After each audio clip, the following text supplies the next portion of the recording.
What's up, kids ministry leaders? This whole month or the next couple weeks, we're going to talk about one of the values we have here at Flatirons called relational evangelism, or sometimes we refer to it as come and see. And I think that for all of us probably watching this video right now, we all have friends that we want to come to know Jesus. Because we've bumped into Jesus, we've been changed by his love, and we want other people to experience the same thing. But I think the looming question in the back of our heads is, how do we do that? So I think the Apostle Paul gives us a great example. He, just kind of like us, he had a ton of friends that he wanted to know Jesus. And so he actually writes to some of his friends who already do know Jesus. He asks them to pray for him. And so this is what he asks. Paul says, "Pray also for us, that God may open to us a door for the word, to declare the mystery of Christ, on account of which I am in prison, that I may make it clear, which is how I ought to speak." So Paul asks his Christian friends to pray for him. He asks them to pray that God would open a door for him, for Paul, to tell other people about Jesus. Kind of one thing to note here as I read this is that Paul prays for an open door. He doesn't pray, "God, open a door and just please shove me through it." Paul kind of has this understanding that there's God's part to open the door, and then there's Paul's part, which is, to walk through the door. So when I think about this, I think what it reminds me of most is back when Jess and I got married.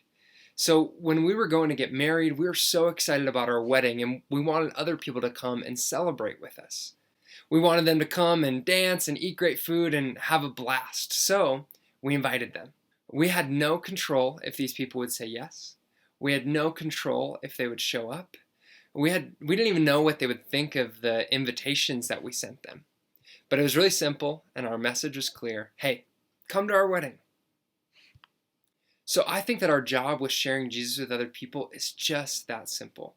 It's an invitation. I mean, even think, what bride or groom wouldn't want to invite their friends to their wedding? I think that for us, sharing Jesus is just the same. It's an invitation. But I think that we all know that sharing Jesus with other people is really freaking hard. It kind of feels like God has opened a door for us, and that door feels a lot more like a cliff. That it's super long, and we have to jump across it. It feels scary. And I know that I definitely feel that 9 times out of 10.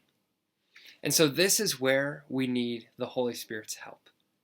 And God promises that even, God's part is to open the door, and Paul's part is to walk through it. But God promises even Paul's part is not Paul's alone.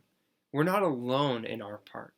That God has given us the Holy Spirit so that when we face these kind of situations where God opens a door, we just have to pray.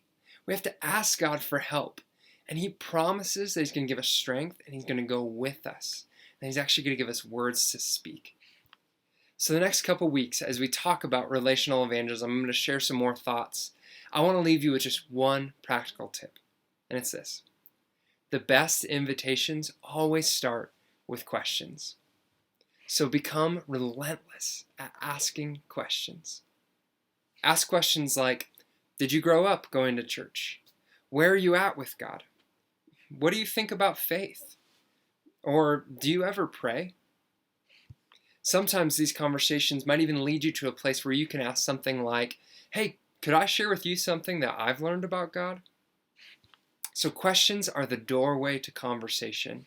And as you ask questions, just be ready. Be ready for opportunities to share about what God has done in your life. So I have just one challenge for this week, and it's this. Who are the 5 people in your life that you want to come to know Jesus? Like the top 5. I want you, right after you're done watching this video, go to your phone, go to your a piece of paper or something like that, and write down those 5 names of those people. And then I want you to think of just one thing, one way that you could engage them, ask them a question maybe to start a spiritual conversation. This is something we definitely need God's help. We need the Holy Spirit. We need God's grace, but we have them. So I'm looking forward to hearing the stories. Hey, kids ministry leaders, I love you guys. I miss you guys a ton, and I so hope that we could be back together soon. See ya. Bye.